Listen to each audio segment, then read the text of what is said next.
Hello friends, welcome to the political philosopher. Friends, आज हम लोग पब्लिक इंस्टीट्यूशन इन इंडिया के मोस्ट इम्पॉर्टेंट चैप्टर के ऊपर डिस्कस करेंगे। यहाँ से क्वेश्चंस बनने की संभावनाएं ज़्यादा होती हैं क्योंकि ये आपका पहला यूनिट है। ठीक है, बाकी और भी मैंने क्वेश्चन करवा दिए हैं। ये फर्स्ट यूनिट है आपका, तो फर्स्ट यूनिट का क्वेश्चन जरूर आता है, ये इंपॉर्टेंट भी होता है। तो इसमें मैंने दो तीन क्वेश्चन ऐड किए हैं जिससे कि आपको दो तीन तरीके से पढ़ने में हेल्प हो जाए, आपको अलग अलग क्वेश्चन के ऊपर ना भागना पड़े। ठीक है, अब देखिए इसमें सार्वजनिक संस्थानों की अवधारणा को परिभाषित करते हुए सार्वजनिक और निजी संस्थाओं में अंतर बताइए। ठीक है, पहले आपको क्या बताना है, सार्वजनिक संस्था की क्या अवधारणा है, इसका क्या मतलब है।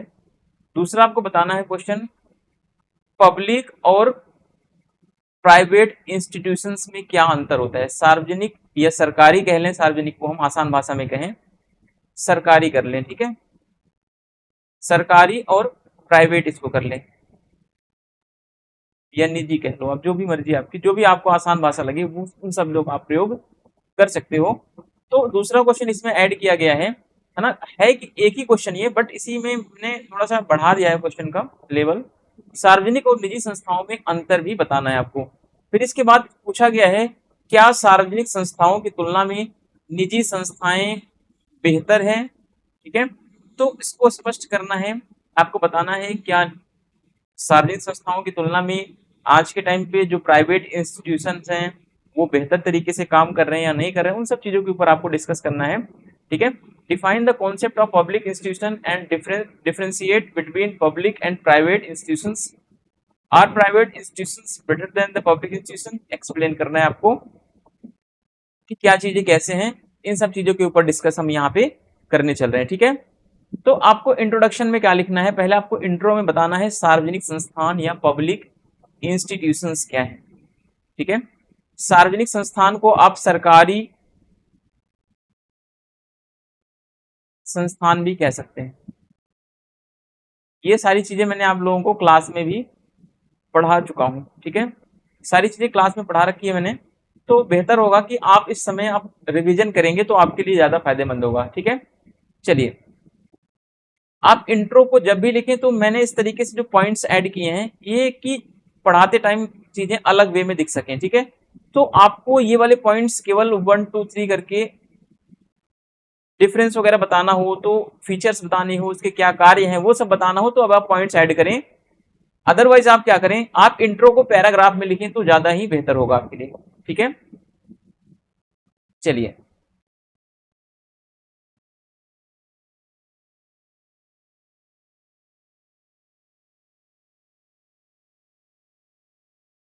अब देखिए सार्वजनिक संस्थानों में वे व्यवसाय शामिल होते हैं जिनका स्वामित्व और नियंत्रण किसी देश की सरकार के पास होता है। ठीक है, यानी वे संस्थाएं देश में हैं, देश की वे संस्थाएं जिन पर नियंत्रण कौन बना के रखता है, देश की सरकार। ठीक है, ऐसी संस्थाएं जिन पर देश की सरकार का नियंत्रण हो, देश की सरकार का स्वामित्व हो, तो ऐसी संस्थाओं को हम क्या कह सकते हैं, सार्वजनिक संस्थाएं या सरकारी संस्थाएं कहते हैं। ठीक है, अब देखिए नेक्स्ट पॉइंट, इन संगठनों में केंद्र या राज्य सरकारों का स्वामित्व और नियंत्रण या तो पूर्ण या तो आंशिक रूप से होता है। अब देखिए जो सार्वजनिक संगठन बनते हैं उन पर या तो केंद्र सरकार का नियंत्रण होगा, अगर वो राज्य के संगठन हैं या राज्य की संस्थाएं हैं, ठीक है, तो राज्य सरकारों का नियंत्रण होगा। अगर केंद्र सरकार की कोई संस्था है तो उस पर केंद्र सरकार का पूर्ण या थोड़ा बहुत नियंत्रण हो सकता है, या तो कोई ऐसी संस्था हो जिस पर थोड़ा बहुत केंद्र का नियंत्रण हो और थोड़ा बहुत क्या हो, राज्यों का नियंत्रण हो।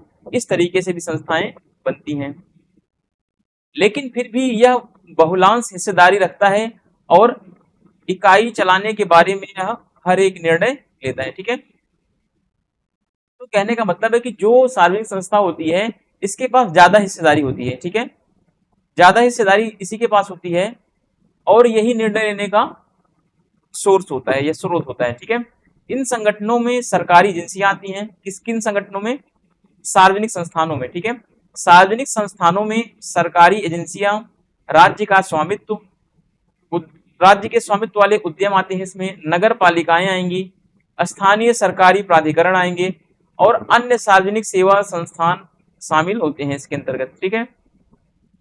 अब देखिए public institution include business that are out the control by the government of the country. फिर नेक्स्ट पॉइंट है these organisations are either wholly और partially owned and control by the central और स्टेट गवर्नमेंट, ठीक है। ये इन संस्थाओं के ऊपर या तो पूर्ण रूप से सेंट्रल गवर्नमेंट का कंट्रोल होता है या तो स्टेट गवर्नमेंट का कंट्रोल होता है, but it is still hold the majority stake and takes every single decision about running the entity, ठीक है। यानी कहने का मतलब है जो भी डिसीजन होता है यही सारी मेजर डिसीजन कौन लेता है, यही हमारी पब्लिक इंस्टीट्यूशंस लेती हैं, ठीक है। These organisation include government agencies, जो ये हमारी पब्लिक इंस्टीट्यूशंस हैं इनमें क्या क्या इंक्लूड होता है, गवर्नमेंट की एजेंसियां इंक्लूड होती हैं, स्टेट की एंटरप्रेन्योरशिप जो होते हैं, एंटरप्राइजेस जो होते हैं वो इंक्लूड होते हैं, म्यूनसिपैलिटीज इंक्लूड होती है, लोकल गवर्नमेंट अथॉरिटीज इंक्लूड होती है ना, पब्लिक सर्विस इंस्टीट्यूशंस जो भी होते हैं वो उन सारी चीजें क्या होती हैं इसमें पब्लिक इंस्टीट्यूशंस में इंक्लूडेड होते हैं, ये बात आप ध्यान रखना। चलिए अब देखते हैं नेक्स्ट। अब देखिए सार्वजनिक संस्थाओं को हम आयोग निकाय के रूप में भी संबोधित करते हैं, ठीक है। यानी कोई आयोग है जैसे कि चुनाव आयोग, ठीक है, इलेक्शन कमीशन हो गया,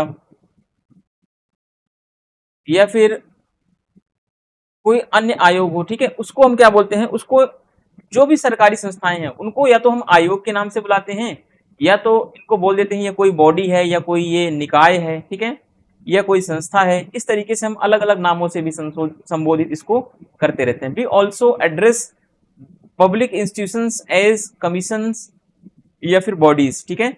जो हमारे पब्लिक इंस्टीट्यूशंस हैं उनको या तो हम कमीशन के रूप में बोल देते हैं या तो कह देते हैं ये गवर्नमेंट की बॉडी है या गवर्नमेंट का कमीशन है, ठीक है।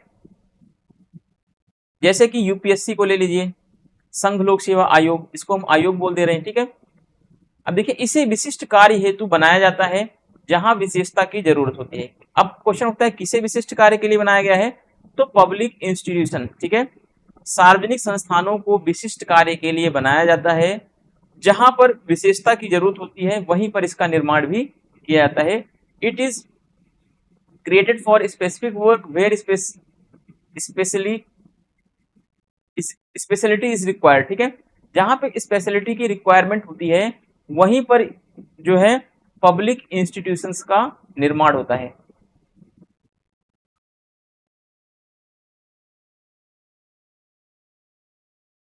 ठीक है, इसका फॉर्मेशन वहीं पर होगा, ठीक है। इसे हम मुख्य रूप से दो भागों में बांट सकते हैं। अब देखिए जो हमारे पब्लिक इंस्टीट्यूशंस हैं उनको हम दो या फिर दो रूपों में क्या कर सकते हैं, इसको टू पार्ट्स में हम इसको डिवाइड कर सकते हैं। अब एक तो होता है हमारा संवैधानिक निकाय, देखिए एक हमारा क्या है संवैधानिक आयोग या संवैधानिक संस्था या संवैधानिक निकाय जो भी बोल रहे, ठीक है, जिसका उल्लेख हमें कहाँ मिलता है, संविधान में मिलता है। यानी वे संस्थाएं जिनका वर्णन संविधान में मिलता है वे क्या हैं, वे हैं संवैधानिक, ठीक है। वे संस्थाएं जिनका उल्लेख संविधान में मिलता है उनको हम क्या बोलते हैं, संवैधानिक संस्था या संवैधानिक निकाय। दूसरा क्या है, गैर संवैधानिक, ठीक है, दूसरा क्या है गैर संवैधानिक या नॉन कॉन्स्टिट्यूशनल, यानी कि वे संस्थाएं जिनका वर्णन संविधान में नहीं मिलता है हमें देखने को, उसको क्या बोलते हैं, गैर संवैधानिक है। जैसे कि संसद कानून बनाकर किसी संस्था की जानकारी प्रस्तुत कर सकती है और उसको शक्ति देती है, जैसे योजना आयोग, नीति आयोग, ये सब क्या है, ये सब गैर संवैधानिक है, नॉन कॉन्स्टिट्यूशनल है, क्योंकि इनका वर्णन संविधान में या कॉन्स्टिट्यूशन में नहीं किया गया है, इसीलिए इनको नॉन कॉन्स्टिट्यूशनल बोला जाता है। हालांकि है क्या, ये सरकारी संस्थाएं हैं, सरकारी या सार्वजनिक संस्थाएं इनको कह सकते हैं,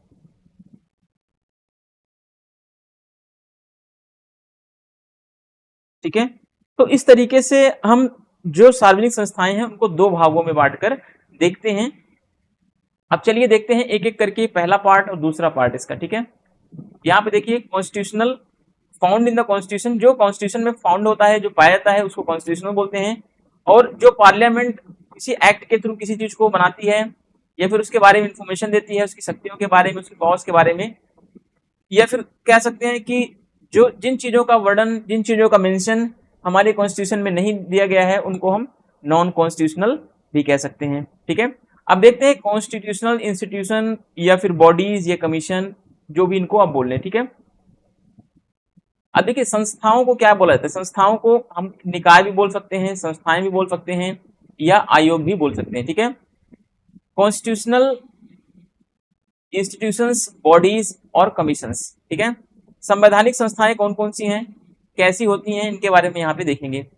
ऐसे निकाय, संस्थाएं या आयोग जिनके गठन के बारे में हमारे संविधान में प्रावधान किया गया है, उनको क्या बोलते हैं, संवैधानिक आयोग या संवैधानिक निकाय या संवैधानिक संस्था कहते हैं। दूसरा पॉइंट, या तो संविधान में संशोधन के बाद रखा जाता है इनको, या तो वह संवैधानिक निकाय होगा। ठीक है, अगर इनको संविधान में संशोधन करके ऐड कर दिया जाए तब भी ये क्या कहलाएंगे, संवैधानिक निकाय कहलाएंगे, ये संवैधानिक संस्थाएं कहलाएंगे। ठीक है, जैसे मान लीजिए हमारे संविधान में कोई चीज नहीं था, बाद में उसको ऐड कर दिया गया, ठीक है, बाद में उसको जोड़ दिया गया, तो क्या हो जाएगी, संवैधानिक संस्था हो जाएगी, क्योंकि उसका संविधान में उल्लेख हो गया है। अब एग्जाम्पल के लिए देखिए, चुनाव आयोग आर्टिकल 3 to 4 में मेंशन किया गया है। सीएजी नियंत्रक एवं महालेखा परीक्षक के बारे में कहाँ पे है, संविधान के आर्टिकल 148 में। फिर सुप्रीम कोर्ट के बारे में आप देख लीजिए, फिर हाई कोर्ट को देख लीजिए। ठीक है, तो ये सब क्या है, ये सब संवैधानिक निकाय है, क्योंकि सुप्रीम कोर्ट का वर्णन हमारे संविधान में है, सीएजी का उल्लेख हमारे संविधान में है, चुनाव आयोग का उल्लेख हमारे संविधान में, हाई कोर्ट, सुप्रीम कोर्ट, पंचायती राज, ठीक है, इन सब का उल्लेख कहाँ पे है, हमारे संविधान में है। इसीलिए इनको हम संवैधानिक संस्थाएं या संवैधानिक निकाय भी कहते हैं। और कुछ ऐसी बॉडी होती हैं जिनका संविधान में उल्लेख नहीं होता है, उनको हम गैर संवैधानिक संस्थाएं कहते हैं। हालांकि वो भी क्या होती हैं, सरकारी संस्थाएं होती हैं, ये बात ध्यान रखना। Such bodies, institutions, commissions for whose information provisions are given in our constitution और if it is kept after amendment in the constitution then it will be constitutional body. अगर किसी चीज को बाद में अमेंडमेंट करके हमारे कॉन्स्टिट्यूशन में रख दिया जाता है तो फिर क्या हो जाती है, ये भी कॉन्स्टिट्यूशनल बॉडी बन जाती है। एग्जाम्पल के लिए इलेक्शन कमीशन को ले लीजिए, सीएजी को ले लीजिए, सुप्रीम कोर्ट, हाई कोर्ट, है ना, ये सारी चीजें, पंचायती राज, ये सब क्या है, ये सब संवैधानिक निकाय हैं। ठीक है, अब देखते हैं गैर संवैधानिक निकाय या गैर संवैधानिक संस्थाएं कौन कौन सी होती है, नॉन कॉन्स्टिट्यूशनल क्या क्या चीजें हैं। ठीक है, ऐसे निकाय या संस्थाएं या आयोग जिनके गठन के बारे में हमारे संविधान में प्रावधान नहीं किया गया हो या नहीं दिया हो, ना ही उसका जिक्र हो, इसी संसद के द्वारा बनाया जाता है। ठीक है, गैर संवैधानिक संस्थाएं वे संस्थाएं होती हैं जिनका उल्लेख संविधान में नहीं दिया गया होता है और उसको बनाता कौन है, संसद बनाती है। एग्जाम्पल के लिए देखिए, नीति आयोग क्या है, गैर संवैधानिक है। आरबीआई क्या है, संविधान में उल्लेख नहीं है इसका, हमारे कॉन्स्टिट्यूशन में नहीं है इसका उल्लेख, इसीलिए। मानवाधिकार आयोग का हमारे संविधान में उल्लेख नहीं है कि ऐसा कोई मानवाधिकार आयोग बनाया जाएगा। ठीक है, जो एनएचआरसी हमने लास्ट वाली वीडियो में पढ़ा था, उसके बारे में ऐसा संविधान में कहीं भी मेंशन नहीं है। ठीक है, तो जिसका मेंशन संविधान में नहीं है, जिसका उल्लेख संविधान में नहीं है, उसको क्या बोलते हैं, गैर संवैधानिक संस्था या गैर संवैधानिक निकाय या फिर आयोग कह लें, जो भी आपको अच्छा लगे वो आप कह सकते हो। ठीक है, इंस्टीट्यूशनल बॉडीज या कमीशंस के बारे में देखते हैं।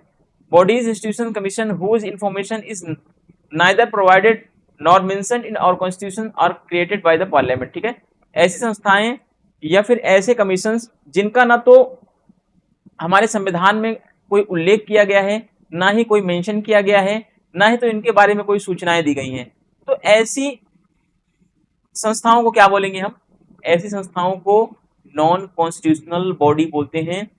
ठीक है, और ऐसी संस्थाएं किसके द्वारा बनाई जाती हैं, हमारी पार्लियामेंट के द्वारा बनाई जाती है। जैसे एग्जांपल के लिए NITI Aayog, RBI, human rights commission, etc. ठीक है, चलिए अब देखते हैं कि हमने सरकारी संस्था के बारे में पढ़ लिया या फिर कह लें गवर्नमेंट इंस्टीट्यूशन या पब्लिक इंस्टीट्यूशंस के बारे में पढ़ लिया।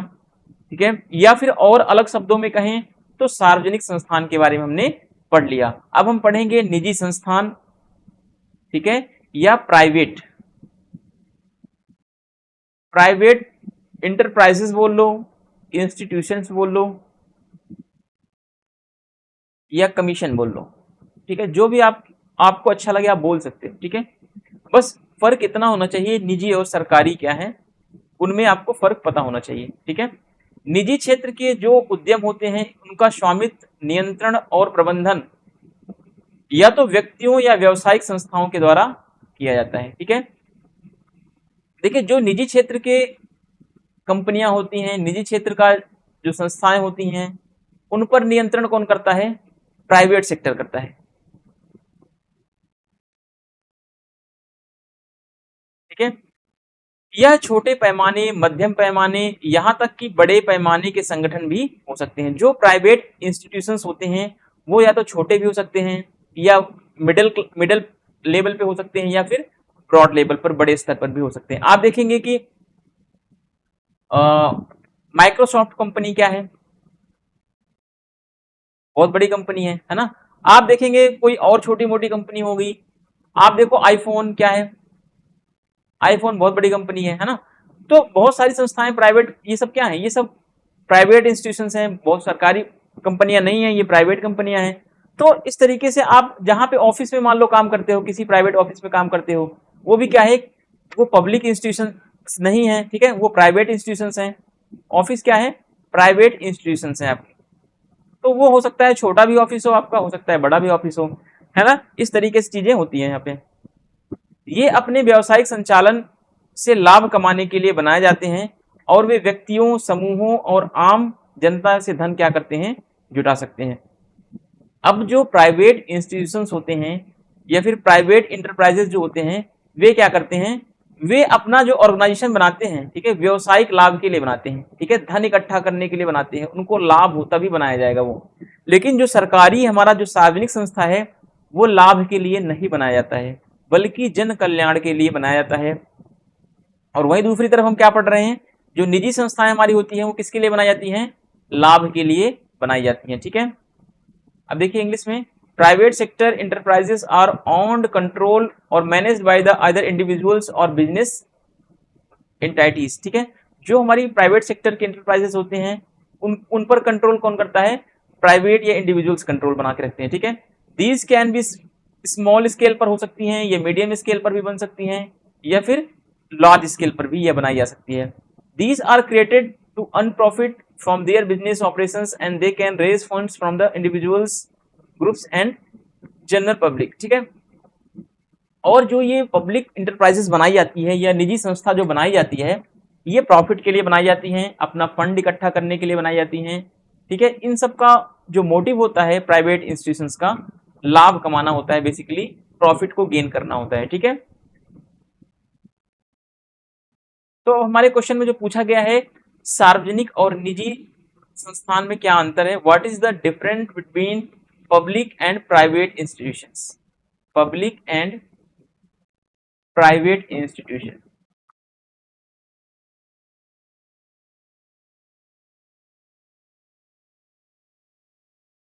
सरकारी और निजी संस्थाओं में क्या अंतर है? पहले देखते हैं सरकारी संस्था क्या है, वहीं दूसरी तरफ देखेंगे निजी संस्था क्या है। एक एक करके स्टडी करेंगे, कंपैरिजन स्टडी करेंगे, ठीक है। ये मैंने एक चार्ट इसलिए बनाया है कंपैरिजन करने के लिए, प्राइवेट और निजी संस्थाओं के बारे में, ठीक है। प्राइवेट और पब्लिक इंस्टीट्यूशंस के बारे में मैंने एक चार्ट बनाया है। आपको एग्जाम में इस तरीके का चार्ट नहीं बनाना है, ये बात आप ध्यान रखना, कि आप ऐसे ले स्केल और बीच में एक लाइन खींच दें, एक तरफ लिखें ये सार्वजनिक संस्थान, दूसरी तरफ लिखें ये, तो ये अच्छा तरीका नहीं माना जाता है। आप बार बार इसको ध्यान में रखें, ठीक है। ये केवल मैं समझाने के लिए बनाया हूँ चार्ट, कि एक तरफ प्राइवेट संस्था है, दूसरी तरफ सरकारी संस्था है, तो आप केवल समझते चलें। जब आप देखिए, जब आप आंसर लिखेंगे तो आप एक हेडिंग बनाएंगे, सार्वजनिक और निजी संस्थाओं में अंतर क्या है। एक बार आप सार्वजनिक संस्था के बारे में लिखते जाएंगे, फिर वही दूसरी तरफ निजी संस्था के बारे में, फिर आप सरकारी निजी ऐसे करके आप चीजों को आगे बढ़ाते हुए चले जाएंगे, या फिर चीजों को उसमें ऐड करते हुए चलेंगे। चलिए पहला पॉइंट देखते हैं। आप इसमें पॉइंट वाइज जरूर लिखें, ठीक है। जब आप डिफरेंस बताएं तो पॉइंट्स आप जरूर मेंशन करें, 1 2 3 4 5 जितने भी पॉइंट्स होंगे आप वो मेंशन करना जरूरी है। अब देखिए, सार्वजनिक क्षेत्र के संगठनों का स्वामित्व, नियंत्रण और प्रबंधन सरकार या अन्य राज्य संचालित निकायों के द्वारा होता है। ठीक है, उसको क्या बोलते हैं, सार्वजनिक संस्थान। वहीं आप दूसरी तरफ देखेंगे, निजी क्षेत्र के संगठनों का स्वामित्व, नियंत्रण, प्रबंधन व्यक्तियों या व्यक्ति के समूहों या व्यवसायिक संस्थाओं के द्वारा होता है, इसको बोलते हैं निजी संस्थान। ठीक है, फिर नेक्स्ट पॉइंट देखिए, सार्वजनिक क्षेत्र की जो इकाइयों का स्वामित्व केंद्रीय या राज्य स्थानीय सरकारों के पास हो सकता है, और यह स्वामित्व पूर्ण या आंशिक हो सकता है। यानी कहने का मतलब जो सरकारी संस्थाएं होंगी उनके ऊपर कंट्रोल किसका होगा, या तो राज्य सरकार का होगा या तो केंद्र सरकार का होगा। और वहीं दूसरी तरफ देखो, निजी क्षेत्र की जो इकाइयां होंगी, इकाइयों का मतलब है कि निजी क्षेत्र की जो कंपनियां हैं, जो संस्थाएं हैं, है ना, या फिर जो उनका इंफ्रास्ट्रक्चर है, कुछ भी आप बोल लीजिए। ठीक है, निजी क्षेत्र की इकाइयों का स्वामित्व निजी संस्थाओं के पास होता है, और इसमें सरकार का कोई हस्तक्षेप नहीं होता है, सीधी सी बात है, क्योंकि ये प्राइवेट है भाई, तो इसमें प्राइवेट व्यक्ति काम करेंगे। ठीक है, सार्वजनिक क्षेत्र के संगठनों का मुख्य उद्देश्य आम जनता की सेवा करने वाली गतिविधियों में क्या होता है, संलग्न होता है, ये बात ध्यान रखना। ठीक है, यानी जो सरकारी क्षेत्र के संगठन होंगे वो क्या करेंगे, वो जनता की सेवा करने के लिए बनाए जाते हैं। चाहे जो भी सरकारी संगठन आप देख लीजिए, वो पब्लिक की वेलफेयर के लिए ही बनाए जाएंगे। वहीं दूसरी तरफ आप देखिए, निजी क्षेत्र का जो मुख्य उद्देश्य होता है वो प्राइवेट कंपनियों या व्यावसायिक परिचालन के लिए बनाया जाता है, जिससे कि वे प्राइवेट कंपनियां लाभ कमाएं। वहीं सार्वजनिक क्षेत्र में क्या होता है, लाभ नहीं कमाती है। तो ये अंतर आपको करना सीखना पड़ेगा।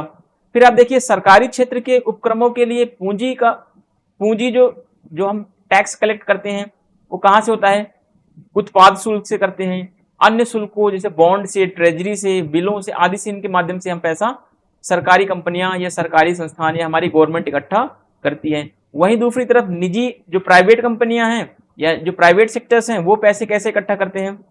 अब देखिए, निजी क्षेत्र की संस्थाओं के लिए पूंजी या तो उनके मालिकों से आती है, या ऋण, शेयर और डिवेंचर जारी करने आदि के माध्यम से भी आती है। ठीक है, आप देखेंगे निजी कंपनियां जैसे मुथूट फाइनेंस, है ना, और बहुत सारी ऐसी प्राइवेट कंपनियां हैं, महिंद्रा को ले लीजिए, टाटा को ले लीजिए, ये सब क्या है, जियो को ले लीजिए, रिलायंस को ले लीजिए, सब प्राइवेट कंपनियां हैं। अडानी की विलमार्स कंपनी, है ना, बहुत सारी जो कंपनियां हैं, बहुत सारी ऐसी प्राइवेट कंपनियां होती हैं जो क्या करती हैं, अपने लाभ के लिए काम करती हैं। ठीक है, वो जनता के कल्याण से उनका कोई लेना देना नहीं होता, उनका पब्लिक वेलफेयर से कोई लेना देना नहीं होता है, बल्कि उनका अपना हित क्या होता है, सर्वोपरि होता है, क्योंकि उसमें पैसा किसका लगता है, उस कंपनी के मालिक का लगता है पैसा। तो जब कंपनी का मालिक पैसा लगाएगा तो जाहिर सी बात है कि वो पैसा कमाएगा भी, उससे लाभ कमाएगा, उससे कल्याण किसी का नहीं करेगा। और वहीं जो सरकारी क्षेत्र की कंपनियां होती हैं, उनमें जनता से कर हम टैक्स के रूप में देते हैं। जैसे हमने रिचार्ज किया मोबाइल में, उसका टैक्स दिया, हमने पानी खरीदा तो टैक्स दिया, है ना, कुछ भी करते हैं हम, बिना टैक्स के कोई काम हम नहीं कर सकते, चाहे वो टैक्स हम डायरेक्टली दे रहे हों, चाहे टैक्स को हम इनडायरेक्टली दे रहे हों। ठीक है, तो टैक्स के माध्यम से ही सरकार के पास क्या होता है, पैसा इकट्ठा होता है, और उन्हीं पैसों से सरकार क्या करती है, जो अपनी संस्थाएं बना रखी है पब्लिक वेलफेयर के लिए, उसमें पैसा वो लगाती रहती है। अब देखिए अंतर और क्या है इसमें, सार्वजनिक क्षेत्र की जो कंपनियां या इकाइयां होती हैं, इसमें नौकरी की सुरक्षा, आवास की सुविधाएं, भत्ते और सेवानिवृत्ति लाभ जैसे कई रोजगार लाभ प्रदान भी करती हैं। ठीक है, अब सरकारी कंपनियां, सरकारी नौकरी लोग क्यों करना चाहते हैं, क्योंकि इसमें नौकरी की सिक्योरिटी होती है कि हाँ भाई आप टेंशन नहीं है, एक बार नौकरी लग गई, मौज है, मौज है ना, फिर आप चाहे टाइम से पहुंचे चाहे टाइम से ना पहुंचे, कोई लेन देन नहीं है। वहीं आप प्राइवेट क्षेत्र की कंपनियों में जाएंगे तो आपको क्या मिलेगा, वेतन तो ज्यादा मिलेगा, लेकिन प्रमोशन और मान्यता के बेहतर अवसर मिलेंगे, प्रतिस्पर्धी माहौल और बोनस अन्य लाभों के रूप में अधिक प्रोत्साहन जैसे लाभ भी आपको मिलेंगे। बट नौकरी की सुरक्षा वहां पे आपकी नहीं होगी, आपको नौकरी से कभी भी निकाला जा सकता है, इसकी कोई गारंटी नहीं होती है। ठीक है, तो ये सब बातें आप ध्यान रखना। प्राइवेट सेक्टर में सैलरी, बोनस, है ना, प्रमोशन जल्दी होता है, हाई पैकेज मिलता है आपको, लेकिन क्या होता है वहां पे नौकरी की सिक्योरिटी, हमारे जॉब की सिक्योरिटी नहीं होती, कभी भी मालिक हाथ पकड़ के बाहर कर देगा कि आप जाओ, आपका काम खत्म हो चुका है। ठीक है, और वहीं सरकारी संस्था में क्या होता है, एक बार लग गए, मास्टर टीचर बन गए भाई, तो मौज से क्या कर रहे हैं, चाय पी रहे हैं, न्यूज़पेपर पढ़ रहे हैं, है ना, क्यों, क्योंकि आपको पता है भाई सिक्योरिटी होगी, गवर्नमेंट सिक्योरिटी है यार, इसमें कुछ नहीं होता है ना, एक बार नौकरी लगने में देरी होती है, लगने के बाद तो फिर मौज है। अब देखिए, सार्वजनिक क्षेत्र की में नौकरियां बहुत स्थिर हैं, यानी कि यहाँ पे नौकरी जो मिलती है स्टेबल होती है यहाँ पे नौकरियां, क्योंकि प्रदर्शन अच्छा न होने के कारण भी नौकरी से निकाले जाने की संभावना बहुत कम रहती है। आपको एक बार गवर्नमेंट जॉब लग गई आपकी, चाहे आप अच्छे तरीके से काम कर पाए ना कर पाए, कोई फर्क नहीं पड़ता। आपको नौकरी से तभी निकाला जाएगा जब आप बिल्कुल मतलब बिना किसी इंफॉर्मेशन के आप सालों साल नौकरी पे आ नहीं रहे हैं, या किसी अन्य कारण से आप ऐसा कोई अपराध कर दिया है जिससे कि आपकी नौकरी को खतरा हो जाए, तभी आप नौकरी से निकल सकते हैं। लेकिन जो प्राइवेट सेक्टर में नौकरियां होती हैं बहुत सुरक्षित नहीं होती हैं, क्योंकि आपने जरा सा भी आपको कोई काम मालिक ने, आपके बॉस ने बोला, आपने काम नहीं किया टाइम से, तो आपको क्या कर देगा, वो आपके मुंह पर फाइल फेंकेगा और बोलेगा भाई सीधे रास्ता है, निकल जाओ यहाँ से। ठीक है, कंपनियां लागत में कटौती या परिचालन में कमी करने की स्थिति में भी लोगों को नौकरी से निकाल देती हैं। ठीक है, यानी कि कभी कभी क्या होता है, प्राइवेट सेक्टर में छटाई होती है बंदों की, है ना, बोलते हैं कि इतने बंदे हमें नहीं चाहिए, तो ऐसे में क्या होता है, तब भी हमारे नौकरी के ऊपर खतरा आ जाता है। आपको इतना टारगेट मिलता है कि एक महीने में आपको 10 लाख रुपए का काम करके कंपनी को या बॉस को देना है। अगर आप 10 लाख रुपए का काम नहीं करके देते ना, तो ऐसी सिचुएशन में आपका बॉस आपको जीने नहीं देगा, बोलेगा नौकरी करनी है तो कर लो भाई, नहीं तो रास्ता निकल लो पकड़ के। लेकिन वही सरकारी नौकरियों में क्या होता है भाई, कोई टारगेट नहीं, बस मौज की जिंदगी है ना, एक बार लग गई नौकरी तो आपकी स्टेबिलिटी फिक्स हो जाती है। ये बात होती है सरकारी और निजी संस्थाओं में, यही अंतर होता है। अब देखिए, सार्वजनिक क्षेत्र की इकाइयों में पदोन्नति या प्रमोशन इसको बोलते हैं। प्रमोशन का मानदंड सामान्यतः कर्मचारी की वरिष्ठता सीनियरिटी पर होता है। आप जितने ज्यादा सीनियर होते जाएंगे आपका प्रमोशन उतना ज्यादा होता जाएगा, ऐसा होता है सरकारी संस्थाओं में। लेकिन वही निजी संस्थाओं में क्या होता है, निजी संस्थाओं में आपका सीनियर विनियर का कोई लेन देन नहीं, आपके अंदर जितनी एबिलिटी होगी, आपके अंदर योग्यता है, तभी आपका प्रमोशन होगा, नहीं तो आप बूढ़े होकर मर जाएंगे, आपको निकाल भी दिया जाएगा, कोई फायदा आपका नहीं होने वाला। ठीक है, प्रमोशन तो भूल जाइए आप। अब देखिए, सार्वजनिक क्षेत्र के अंतर्गत आने वाले कुछ मुख्य क्षेत्र, जैसे सरकारी क्षेत्र कौन कौन से, जैसे पुलिस का क्षेत्र क्या है, सेना का, खनन माइनिंग का, मैन्युफैक्चरिंग का, है ना, स्वास्थ्य सेवा health sector, education sector, transportation, banking sector, ये सब क्या है, ये सब जो है सरकारी क्षेत्र के अंतर्गत आते हैं। ठीक है, इन सब में आपकी नौकरी लग गई तो आपकी मौज है। ठीक है, फिर वही निजी क्षेत्र के अंतर्गत क्या आता है, सूचना प्रौद्योगिकी, फाइनेंस, तेजी से बढ़ते उपभोक्ता सामान, मैन्युफैक्चरिंग, आतिथ्य सर्विसेज, है ना, फार्मास्यूटिकल्स, ये सब क्या होते हैं, ये सब प्राइवेट सेक्टर्स के क्षेत्र हैं और उधर सार्वजनिक सेक्टर के क्षेत्र हैं। तो आपको इन सब में कंपैरिजन करना आना ही चाहिए। ठीक है, अब देखते हैं सार्वजनिक संस्थानों के सामने क्या क्या चुनौतियां हैं, या सरकारी संस्थाओं में क्या क्या कमियां हैं, इन सब कमियों को देखते हैं। इन सब कमियों के आधार पर हम बताएंगे कि क्या सरकारी संस्था निजी संस्था से अच्छी है कि नहीं है। ठीक है, challenges faced by the public institutions. अब देखिए, सरकारी संस्थाओं में क्या होता है, फंडिंग की कमी होती है। इसमें आप कहीं भी जाओगे, आप देखोगे सरकारी जो बिल्डिंग्स होती हैं, आप हॉस्पिटल में जाओ, ठीक है, आप सरकारी हॉस्पिटल में जाओगे, आपको मक्खियां देखने को मिलेगी, इतना गंदा बेड, टूटा फूटा इंफ्रास्ट्रक्चर, कहीं एसी काम नहीं कर रही, कहीं ट्यूबलाइट टूटी लटकी रही है ना। और वहीं आप देखेंगे प्राइवेट इंस्टीट्यूशन में चले जाएंगे तो क्या होगा, आपको प्राइवेट में सारा हॉस्पिटल क्या मिलेगा, आपको चमचमाता हुआ मिलेगा। ठीक है, दिन भर में 4 बार पोछे लगते हैं, 4 बार झाड़ू लगता है। और वहीं सरकारी में क्या होता है, सार्वजनिक संस्थाओं में फंड की कमी के कारण ना तो फंड नहीं मिलता, तो वहां पे एम्प्लॉय भी टाइम से नहीं आते, 12-1 बजे एम्प्लॉय आएंगे, 1 घंटे बैठे रहेंगे, चाय वाय पी के चले जाएंगे, है ना। तो यही कमी है, इसके सामने ये सारे चैलेंजेस हैं। फिर आप देखोगे सरकारी या सार्वजनिक संस्थाओं में क्या होता है, नौकरशाही की प्रक्रिया होती है। यानी अगर कोई पैसा अगर सरकार ने पास कर दिया है किसी हॉस्पिटल के लिए, किसी एजुकेशन सिस्टम के लिए, तो वो नौकरशाही का इतना प्रोसेस धीमा होता है जिससे लाल शाही आ जाती है। और कोई काम जो 1 साल के अंदर होना होता है, वह प्रोसेस के थ्रू धीरे धीरे आगे बढ़ता है। जो 1 साल में होना है वो कितने साल में होता है, 10 साल में होता है। ठीक है, वहीं प्राइवेट सेक्टर में क्या होता है, कोई काम अगर 1 साल के अंदर टारगेट दिया गया तो उसको 10 महीने के अंदर या 11 महीने के अंदर पूरा करके दे देंगे तो और अच्छी बात होती है, पर 1 साल से अधिक समय नहीं होना चाहिए।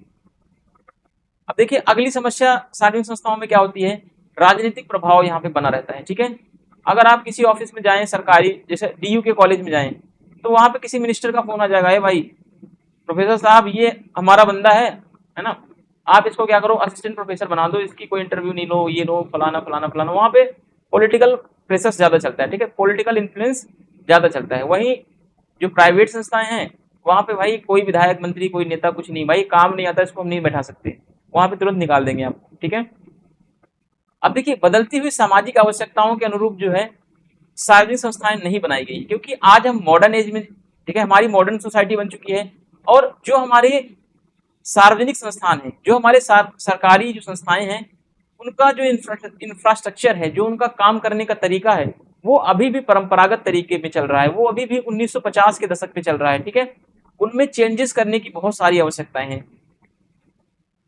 हमारी जो सोशल नीड्स चेंज हो रही हैं, उसके अकॉर्डिंग जो है सोशल इंफ्रास्ट्रक्चर या पब्लिक इंफ्रास्ट्रक्चर वगैरह चेंज नहीं हो पा रहे हैं उस तरीके से, तो इसके सामने एक चैलेंजेस और भी हैं।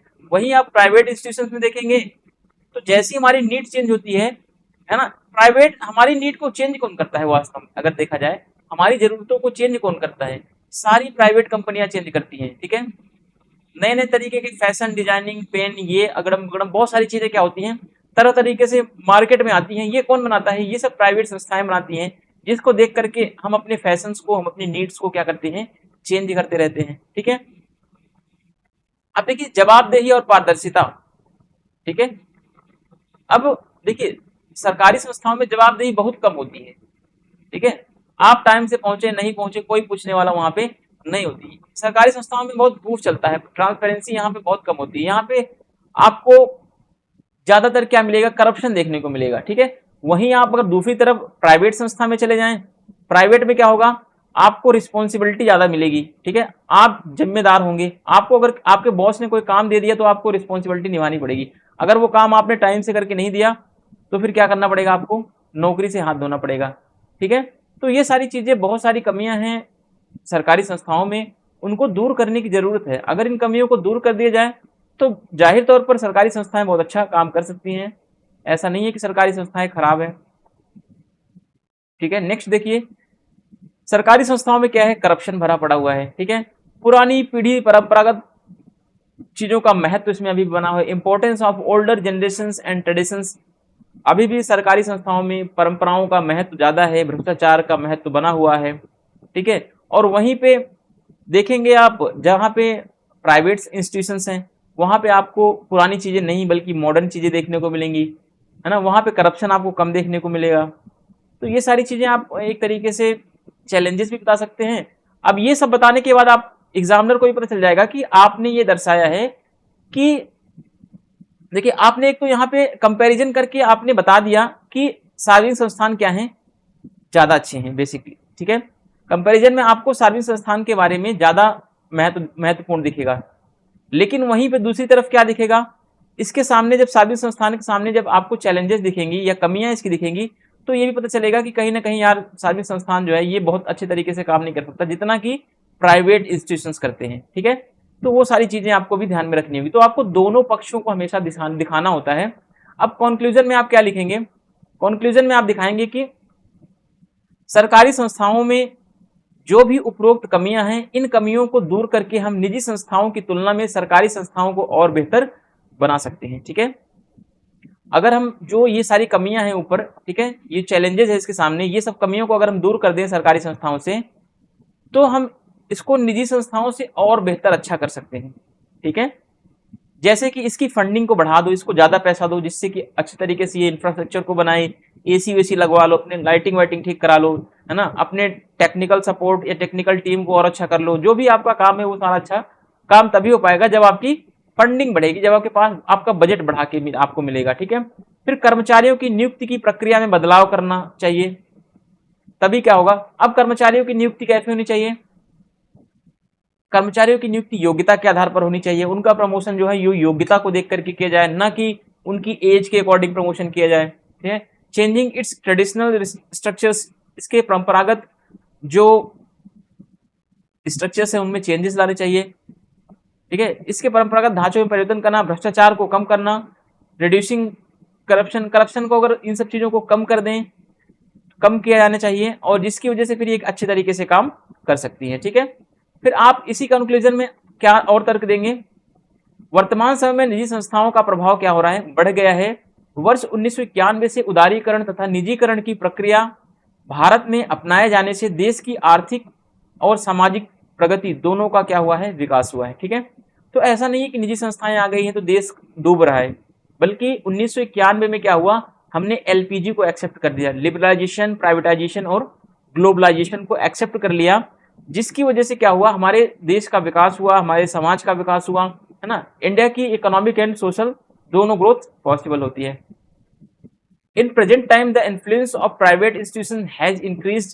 Since 1991, the process of liberalization and privatization has been adopted in India, which has led to the development of both the economic and social progress of the country। ठीक है, तो 1991 के बाद से जैसे हमने एलपीजी को अडॉप्ट कर लिया, वैसे हमारा इकोनॉमिक डेवलपमेंट, सोशल डेवलपमेंट, है ना, कह सकते हैं ओवरऑल हमारा डेवलपमेंट स्टार्ट होना शुरू हो चुका है। फिर आप इसी निष्कर्ष में आप और क्या चीज बताएंगे? अब बताएंगे कि कुछ क्षेत्रों में सार्वजनिक संस्थाएं तथा कुछ क्षेत्रों में निजी संस्थाएं बेहतर कार्य कर रही हैं। यदि सार्वजनिक और निजी संस्थाओं की भागीदारी को और बढ़ा दिया जाए तो यह देश की आर्थिक और सामाजिक प्रगति में क्या होगा? सहायक सिद्ध होगा। ठीक है, तो आपको बायस्ड होकर आंसर क्वेश्चन को नहीं लिखना है, आपको अपना कंक्लूजन एक पॉजिटिव वे में देना है, एक सकारात्मक दृष्टि की तरफ देना है, एक सकारात्मक वे में देना है, जिससे कि आपका आंसर हमेशा बैलेंस में रहे। ठीक है, अगर आप ये बोल देंगे कि हाँ सर अगर आपसे क्वेश्चन पूछ लिया कि क्या सरकारी संस्थाएं बेकार हैं, तो आपने लिखना शुरू कर दिया हाँ सरकारी संस्थाएं बेकार हैं, इसमें ये कमियां हैं, ये कमियां हैं, ये तो ऐसे आपको नहीं दिखाना होता है। ठीक है, आपको कुछ इसकी कमियों को भी दर्शाना होगा, कुछ इसकी अच्छाइयों को भी दर्शाना होगा। सरकारी संस्थाओं में अच्छाइयां ये हैं, ये पब्लिक वेलफेयर के लिए काम करती हैं।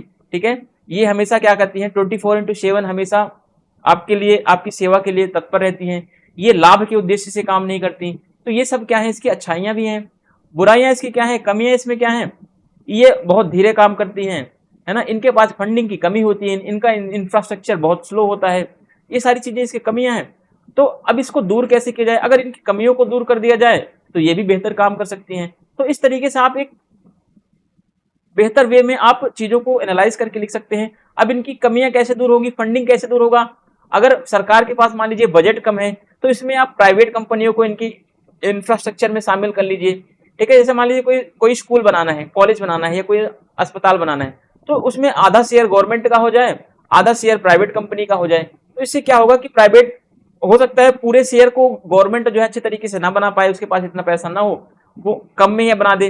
तो ऐसे में आधा शेयर अगर प्राइवेट कंपनी लगा देगी, आधा पैसा आधा गवर्नमेंट लगा देगी, तो इंफ्रास्ट्रक्चर सुविधाएं और बेहतर तरीके से बन जाएंगी। तो दोनों मिलकर के काम करेंगी तो ज्यादा बेहतर होगा। ठीक है, इसी को बोला जाता है पब्लिक प्राइवेट पार्टनरशिप, पीपीपी। ठीक है, पीपीपी की भागीदारी को आपको दर्शाना ही पड़ेगा। ठीक है, public institutions are doing better in some areas and private institutions in some areas, है ना, कुछ एरिया में पब्लिक इंस्टीट्यूशन अच्छा काम कर रहे हैं, कुछ में प्राइवेट कर रहे हैं। ठीक है, if the partnership of public and private institutions PPP increase further, then it will prove to be helpful in the economic and social progress of the country। अगर दोनों को साथ ला दिया जाए तो दोनों क्या कर सकते हैं, दोनों बेहतर तरीके से और अच्छा काम कर सकते हैं। हालांकि पीपीपी का कॉन्सेप्ट हमारे देश में ऑलरेडी चल रहा है, बट इसको और अधिक वे में और ज्यादातर चीजों को करने में तो ज्यादा अच्छा फायदा मिलेगा। ठीक है, इसीलिए शायद हमारी जो करंट सरकार है, हमारी वर्तमान सरकार है, चीजों का प्राइवेटाइजेशन कर रही है। ठीक है, क्या कर रही है, प्राइवेटाइजेशन। ठीक है, यानी कि सरकारी चीजों का क्या होता है, निजीकरण करना, यानी सरकारी कंपनियों को क्या करना, निजी कंपनियों के हाथों में बेच देना, जिससे कि सरकारी कंपनियों का क्या हो सके, अच्छा डेवलपमेंट हो सके, अच्छा विकास हो सके, है ना। तो ये सब क्या है, वर्तमान सरकार के उद्देश्य हैं। तो आपको इन सब चीजों को दिखाना होगा, दर्शाना होगा, आपका तभी एक कंप्लीट आंसर माना जाएगा। तो आपका इसमें क्या होता है कि 2-3 आंसर आपके कंप्लीट हो जाते हैं इसमें। ठीक है, एक तो अगर शॉर्ट फॉर्म में क्वेश्चन पूछेगा कि निजी, सार्वजनिक और निजी संस्था में क्या अंतर है ना, एक आता नहीं कमेंट करने के लिए, टिप्पणी कीजिए इस पे, छोटा शॉर्ट नोट्स आता है, आप या तो उसको कर सकते हैं, या तो सार्वजनिक संस्थाओं की अवधारणा को परिभाषित करते हुए ये बताना है कि निजी संस्थाओं और सार्वजनिक संस्थाओं में क्या अंतर है। फिर आपको ये बताना है अगला क्वेश्चन, सार्वजनिक संस्थाओं की तुलना में क्या निजी संस्थान बेहतर हैं। अगर आपने लिख दिया हाँ बेहतर है, ऐसे आंसर नहीं लिखा था हाँ निजी संस्थान ज्यादा बेहतर है, तो ये गलत आंसर माना जाता है। ठीक है, इसका मतलब है कि आप बायसनेस हैं, आपकी मानसिकता क्या है, हमेशा प्राइवेटाइजेशन की तरफ है। ठीक है, तो ऐसे में अगर सारी चीजों को प्राइवेट कर दिया जाए तो देश से आरक्षण भी खत्म हो जाएगा। तो क्या आरक्षण खत्म होना समाज के लिए अच्छा है? नहीं अच्छा है। आरक्षण को बनाए रखना भी जरूरी है, क्योंकि बहुत सारे ऐसे वर्ग हैं, ऐसी जातियां हैं जिनके लिए आरक्षण बहुत ही ज्यादा जरूरी है। ठीक है, तो उन सब चीजों को आप एनालाइज करके आंसर लिखेंगे तभी आपका बेस्ट आंसर माना जाएगा। ठीक है, मिलते हैं नेक्स्ट वीडियो में, तब तक के लिए आप लोग ध्यान रखें और ज़्यादा से ज़्यादा रिवीजन करें, वीडियो को देखें, ठीक है, और चैनल को लाइक करें, सब्सक्राइब करें और शेयर करें। Thank you, thanks for watching.